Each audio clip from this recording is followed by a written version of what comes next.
أعوذ بالله السميع العليم بسم الله الرحمن الرحيم ومن أعرض عن ذكري فإن له معيشة ضنكا ونحشره يوم القيامة أعمى قال ربي لما حشرتني أعمى وقد كنت بصيرا قال كذلك أتتك آياتنا فنسيتها وكذلك اليوم تنسى۔ 16ویں سپارے سے سورۃ طٰہٰ کی چند آیات ہیں جو میں نے پڑھی ہیں۔ آپ صلی اللہ علیہ وآلہ وسلم نے فرمایا کہ اللہ تعالیٰ جو ہے اپنے بندے کی سزا بیان کی ہے، اس بندے کی جو دنیا میں آ کر اللہ کو چھوڑ دیتا ہے۔ اللہ کے ذکر اور اس کی یاد سے جو انسان غافل اور بے خبر ہو جاتا ہے، اللہ تعالیٰ ایک مقام پر یہ بیان فرماتے ہیں کہ میں اس کو 2 سزائیں دیتا ہوں، ایک سزا دنیا پر اور ایک قبر سے نکلنے پر۔ اللہ تعالیٰ سے دعا ہے کہ اللہ تعالیٰ ہمیں ان سزاؤں سے محفوظ فرمائے۔ انسان کو جب دکھ آئے تب بھی، جب سکھ آئے تب بھی انسان چلے پھرتے ہوئے، بیٹھتے ہوئے، ہر حالت میں اللہ کا شکر ادا کرنا چاہیے، کیونکہ اللہ تعالیٰ نے قرآن مجید میں کیا فرمایا ہے؟ الذین یذکرون اللہ قیاما وقعودا وعلی جنوبہم، کہ میرے بندے تو وہ ہیں جو مجھے کھڑے بھی یاد کرتے ہیں، بیٹھے بھی یاد کرتے ہیں، لیٹے بھی یاد کرتے ہیں، چلتے پھرتے بھی یاد کرتے ہیں، ہر حالت کے بیچ میں مجھے جو ہے وہ یاد کرتے ہیں۔ یہ ضروری نہیں ہے کہ مسلے کے اوپر بیٹھ کر ہی اللہ کو یاد کیا جائے، بلکہ آپ جس طرح کی بھی حالت میں ہیں ویسے ہی اللہ کو یاد کر سکتے ہیں۔ آرام کرنے کے لیے لیٹے ہیں تو لیٹے لیٹے اللہ کا ذکر کرتے رہیں، کام کر رہے ہیں تو کام کرتے کرتے بھی اللہ کا ذکر کرتے رہیں۔ ظاہر ہے یہ دنیا جو ہے اس کو بھی ساتھ لے کے چلنا پڑتا ہے، دنیا کے کام بھی ساتھ ساتھ ہی کرنے پڑتے ہیں۔ تو اللہ رب العزت فرماتے ہیں کہ میرے بندے جب تجھے غصہ آ جائے تو اس وقت بھی مجھے یاد کر، کیوں؟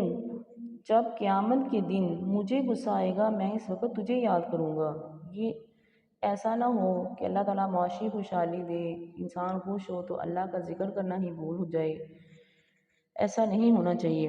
ایک دفعہ حضرت موسیٰ علیہ السلام اللہ تعالیٰ سے سوال کرتے ہیں کہ یا اللہ مجھے کوئی اپنا دوست دکھا، اپنا بہت کوئی ذکر کرنے والا ولی دکھا، میں دیکھنا چاہتا ہوں۔ تو اللہ پاک فرماتے ہیں کہ اے میرے نبی موسیٰ فلاں جگہ پر چلے جائیے، وہاں میرا ایک دوست اللہ کا ولی پڑا ہوا ہے۔ موسیٰ علیہ السلام جا کے دیکھتے ہیں کہ ایک آدمی لیٹا ہوا ہے، ہڈیوں کا ڈھانچہ ہے، بیماری اس کو کھا گئی ہے۔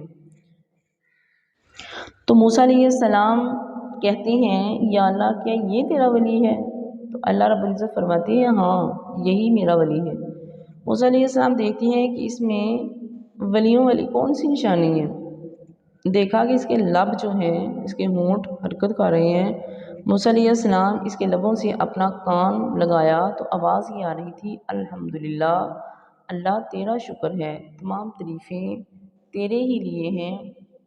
اللہ کے نبی موسیٰ علیہ السلام فرماتے ہیں یہ تو شکر کا کلمہ ہے، اس سے بڑا شکر کا کلمہ تو کوئی ہے ہی نہیں۔ تو انہوں نے اس بندے سے پوچھا کہ آپ کس بات کا شکر جو ہے وہ اللہ تعالیٰ سے ادا کر رہے ہو؟ آپ کا تو سارا جسم جو ہے وہ ہڈیوں کا ڈھانچہ بنا ہوا ہے۔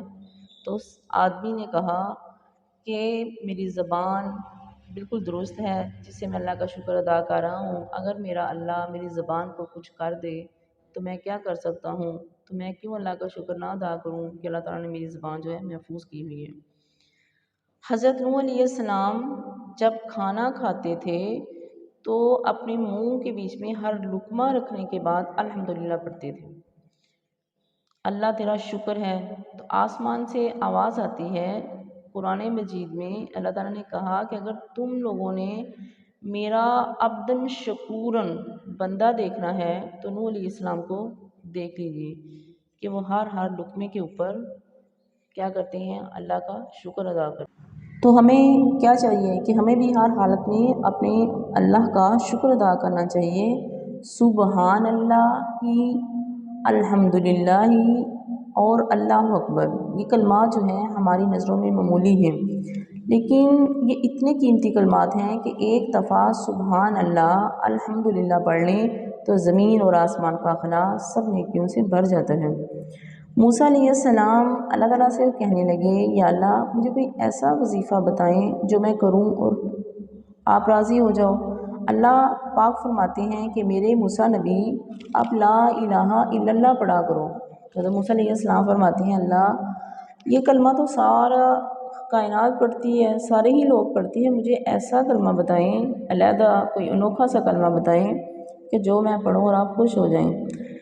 تو اللہ رب العزت نے فرمایا، اے میرے نبی موسیٰ، کیا تو نے اس کلمے کو معمولی سمجھا ہوا ہے؟ یہ اتنا بھاری اور وزنی کلمہ ہے کہ ترازو کے ایک پلڑے میں ساتوں آسمان اور زمین رکھ دیے جائیں اور ایک پلڑے میں لا الہ الا اللہ رکھ دیا جائے تو پھر بھی لا الہ الا اللہ کا وزن زیادہ ہے۔ تو چلتے پھرتے لا الہ الا اللہ، استغفر اللہ، الحمدللہ، سبحان اللہ، اللہ اکبر، لا حول ولا قوت الا باللہ پڑھنے چاہیے۔ یہ کلمات معمولی نہیں ہیں، یہ اللہ کا ذکر ہے، یہ اتنا قیمتی ذکر ہے کہ اسے ہمیں اپنا معمول بنانا چاہیے۔ کہ اگر ہم روٹین بنا لیں کہ صرف فجر کی نماز کے بعد جو ہے 1 گھنٹہ ہم مخصوص کر لیں کہ ہم نے یہ سارا جو ذکر ہے، یہ سارے کلمات جو ہیں صرف اللہ کی رضا کے لیے پڑھنے ہیں، تو ہمارا سارا دن بڑا ہی پرسکون گزر جائے گا۔ حدیث پاک میں یہ بھی لکھا ہے کہ لا حول ولا قوت الا باللہ عرش کے خزانوں میں سے خزانہ ہے، 99 بیماریوں کا علاج ہے۔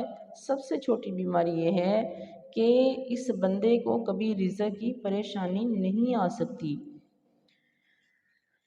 عوف بن مالک رضی اللہ تعالیٰ عنہ رسول اللہ صلی اللہ علیہ وآلہ وسلم کے پاس آئے، عرض کرتے ہیں، اللہ کے نبی میرا بیٹا دشمنوں کی قید میں چلا گیا ہے، انہوں نے جیل میں بند کر کے ہتھ کڑیاں اور بیڑیاں بھی لگا دی ہیں، کوئی ایسا وظیفہ بتائیے جو میں پڑھوں اور میرا بیٹا رہا ہو جائے۔ تو آپ صلی اللہ علیہ وآلہ وسلم فرماتے ہیں، اے میرے عوف بن مالک، ایک تو صبر کیجئے، دوسرا لا حول ولا قوت الا باللہ پڑھیے، اپنے بیٹے کو بھی پیغام بھجوائیے کہ وہ بھی یہی ورد جو ہے وہ کرے۔ عوف بن مالک رضی اللہ تعالیٰ عنہ کہتے ہیں کہ ہم پڑھتے رہے، ان کا بیٹا بھی بیان کرتا ہے کہ میں بھی پڑھتا رہا۔